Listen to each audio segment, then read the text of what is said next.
कांग्रेस नेता कन्हैया कुमार इन दिनों बिहार में खूब सक्रिय हैं और राहुल गांधी के लिए वोट मांग रहे हैं। और राहुल गांधी के लिए वोट मांगते हुए लालू प्रसाद यादव के और उनके परिवार के चरणों को धोने से भी पीछे नहीं हट रहे हैं। और ये बात मैं क्यों कह रहा हूं, इसके लिए आपको दो बात समझनी होगी।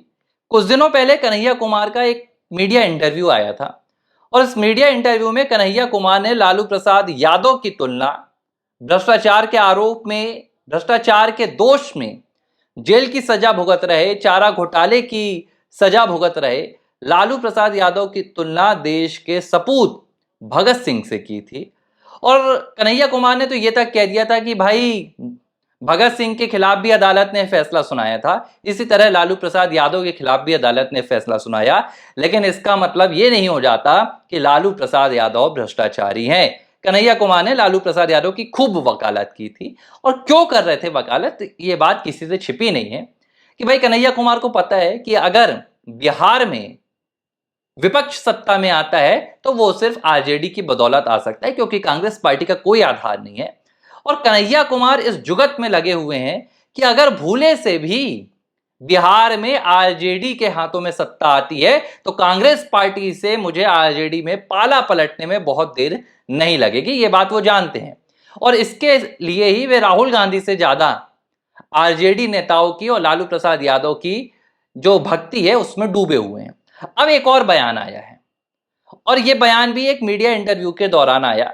कन्हैया कुमार और उनके साथ एक महिला पत्रकार थी और महिला पत्रकार ने एक सवाल पूछा जिसमें उन्होंने कहा कि लालू प्रसाद यादव, तो कन्हैया कुमार ने आपत्ति जता दी। यह आपत्ति किसी बयान पर नहीं थी, किसी दावे पर नहीं थी, बल्कि उन्होंने कहा कि लालू नहीं, लालू जी कहिए। यानी कि एक भ्रष्टाचारी नेता जो जेल की सजा भुगत रहा है, जो अपने स्वास्थ्य के हवाले को लेकर पैरोल में आया हुआ है, जिसने बिहार के चारा को खाकर बिहार के गरीबों को खाया है, उसके नाम के सामने जी लगवाना कन्हैया कुमार की बड़ी जिम्मेदारी बन गई है। इस तरह कन्हैया कुमार बिहार में जो युवाओं की बात करते हैं, जो दलितों की बात करते हैं, ओबीसी वर्ग की बात करते हैं, सिर्फ एक परिवार के प्रवक्ता बनकर रह गए हैं। यही कन्हैया कुमार कभी वाम दलों के साथ हुआ करते थे, लेकिन उनके साथ राजनीति नहीं चल पाई तो इन्होंने अपना रास्ता बदल दिया। ये फिर कांग्रेस के दामन के साथ आ गए, कहीं नई दिल्ली से चुनाव लड़ा, वहां हार गए, तो अब बिहार आ गए हैं, यहां तैयारी कर रहे हैं कि चलो यहां कुछ मिल जाए। ये बात कन्हैया कुमार की हो गई। इसी तरह बिहार में एक और उभरते हुए युवा नेता हैं। पहले ये उभरते हुए पॉलिटिकल स्ट्रेटजिस्ट हुआ करते थे, इन्होंने देश के तमाम राजनीतिक दलों के लिए काम किया, कांग्रेस में शामिल होते होते रह गए थे, लेकिन इनको मन मुताबिक इनके लिए सीट नहीं मिल पाई थी, मन मुताबिक इनके लिए पोस्ट नहीं मिल पाई थी। मैं बात कर रहा हूं प्रशांत किशोर की। प्रशांत किशोर का दोहरा चेहरा भी बिहार में चुनाव से पहले सामने आ गया। प्रशांत किशोर एक कार्यक्रम में गए थे जो एक धर्म विशेष का कार्यक्रम था, अल्पसंख्यक वर्ग के मुस्लिम भाइयों के बीच में गए थे। और कार्यक्रम में जाने के वक्त प्रशांत किशोर का अगर आप उस वक्त का नज़ारा देखेंगे, तस्वीर देखेंगे, तो प्रशांत किशोर ने वो मुस्लिम टोपी जैसे कहा जाता है, अमूमन मुस्लिम लोग पहनते हैं, अपना उनके सांस्कृतिक परिधान में आती है, वो पहने हुए नजर आ रहे थे। जब प्रधानमंत्री नरेंद्र मोदी बिहार जाते हैं तो यही प्रशांत किशोर कहते हैं कि भाई नरेंद्र मोदी बिहार क्यों आते हैं, बिहार की बात कीजिए, मुझे नरेंद्र मोदी की बात मत सुनाइए। लेकिन इसी बिहार में जब प्रशांत किशोर मुस्लिमों के बीच में जाते हैं तो ये नहीं कहते हैं कि हम बिहार जीतने वाले हैं, ये नहीं कहते हैं कि हम बिहार में नीतीश कुमार को हराएंगे। मुस्लिमों के बीच जाकर प्रशांत किशोर कहते हैं कि अगर आप 20% मुसलमान और हम 40% हिंदू एक हो जाएंगे तो हम उत्तर प्रदेश के मुख्यमंत्री योगी आदित्यनाथ को भी हरा देंगे। ये बयान जिस वक्त प्रशांत किशोर दे रहे थे मैं उन्हें सुन रहा था और मुझे एक बात समझ में नहीं आई कि बिहार के चुनाव में योगी आदित्यनाथ को हराने की बात क्यों चल रही है। और ये बात सिर्फ तभी चल रही है जब प्रशांत किशोर मुस्लिमों के बीच में जा रहे हैं। ये कनेक्शन क्या है? प्रशांत किशोर तो कहते हैं कि भाई वो बिहार के युवाओं की राजनीति करने आए हैं, वो बिहार के गरीबों की राजनीति करने आए हैं, जो पलायन कर रहे हैं उनकी राजनीति करने आ रहे हैं, बिहार के युवाओं को वो शिक्षा देने के लिए आ रहे हैं, बिहार की अर्थव्यवस्था को मजबूत करने आ रहे हैं। लेकिन इस अर्थव्यवस्था की राजनीति में, इस युवाओं की राजनीति में उत्तर प्रदेश के मुख्यमंत्री योगी आदित्यनाथ कहां से आ रहे हैं? भाई योगी आदित्यनाथ ने बिहार का क्या बिगाड़ा है जो प्रशांत किशोर योगी आदित्यनाथ को हराने की बात कर रहे हैं? लेकिन इस बात को आप समझिए, प्रशांत किशोर मौजूद कहां थे? वो अल्पसंख्यक मतदाताओं के बीच में मौजूद थे, मुस्लिम मतदाताओं के बीच में मौजूद थे। और प्रशांत किशोर इस बात को जानते हैं कि अगर योगी आदित्यनाथ को हराने की बात मैं करूंगा तो ये जो मुस्लिम मतदाता हैं ये मुझसे खुश होंगे। और इसे ही कहा जाता है तुष्टीकरण की राजनीति, यानी कि मुद्दे से भटकाने की राजनीति। भाई मुस्लिमों को ये पहले खौफ दिखाते हैं कि योगी आदित्यनाथ जिस तरह उत्तर प्रदेश में काम कर रहे हैं वो कानून व्यवस्था के लिए काम नहीं कर रहे हैं, वो तो मुस्लिमों के खिलाफ काम कर रहे हैं। नरेंद्र मोदी जो है वो मुस्लिमों के खिलाफ काम कर रहे हैं। पहले डर बैठाया जाता है और फिर डर का समाधान निकाला जाता है। और समाधान में क्या बताते हैं कि अगर आप हमें वोट देंगे तो हम उत्तर प्रदेश में जाकर योगी आदित्यनाथ को चुनाव हराएंगे। इस तरह तुष्टीकरण की राजनीति कर भारत के मुस्लिमों को पिछले 78 सालों से 70 से 75 सालों से बेवकूफ बनाया जा रहा है। उनके मतदान को हासिल करने के लिए उनके भविष्य के साथ खेला जा रहा है। भाई अब तक तो पारंपरिक जो राजनीतिक दल थे वो ये काम करते थे बिहार में, चाहे आरजेडी हो या कांग्रेस हो या टीएमसी हो पश्चिम बंगाल में।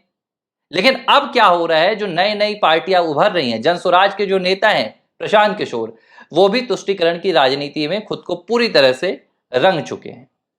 और वो जानते हैं कि भाई जब तक आपको ये मुस्लिम वोट नहीं मिलेगा आपकी राजनीति नहीं चलने वाली है, क्योंकि आपके पास मुद्दे नहीं है। आप नीतीश कुमार सरकार के खिलाफ माहौल बनाने की कोशिश कर रहे हैं। बिहार में लालू यादव के जंगल राज के बाद बिहार को ट्रैक पे लाने का काम किसी ने किया है तो वो नीतीश कुमार और प्रधानमंत्री नरेंद्र मोदी के नेतृत्व में हुआ है। उनके खिलाफ बोलने के लिए आपके पास मसले नहीं है, तो आप बिहार में जाकर आप धार्मिक और सांप्रदायिक राजनीति को बढ़ावा दे रहे हैं। आप हिंदुओं के साथ मुस्लिम वोट बैंक को कहीं ना कहीं एक दूसरे से जोड़ने की कोशिश कर रहे हैं। यहां आप जाते हैं तो युवाओं की बात करते हैं, लेकिन आप मुस्लिमों के बीच जाते हैं तब प्रशांत किशोर ये नहीं कहते कि भाई मैं मुस्लिम युवकों को पंचर की दुकान से उठाकर फैक्ट्री में ले जाऊंगा, मैं मुस्लिम युवकों को आईआईटी में ले जाऊंगा। ये बात प्रशांत किशोर वहां नहीं कहते हैं। वहां जाते हैं तो वहां कहते हैं मैं योगी आदित्यनाथ को हराऊंगा, मैं प्रधानमंत्री मोदी को हराऊंगा, मैं अमित शाह को हराऊंगा। इस तरह इनके राजनीतिक बयान समुदायों के बीच में जाकर बदल जाते हैं। हिंदुओं के बीच में है तो बात रोजगार की होगी, हिंदुओं के बीच में है तो महंगाई की बात होगी, हिंदुओं के बीच में है तो बात पलायन का मुद्दा रहेगा। लेकिन अगर ये मुस्लिम युवकों के बीच में जाते हैं तो वहां जाकर आईआईटी और एमबीए की बात नहीं करते प्रशांत किशोर, वहां पलायन की चर्चा नहीं होती है। वहां चर्चा शुरू हो जाती है योगी आदित्यनाथ को कैसे हराया जाएगा।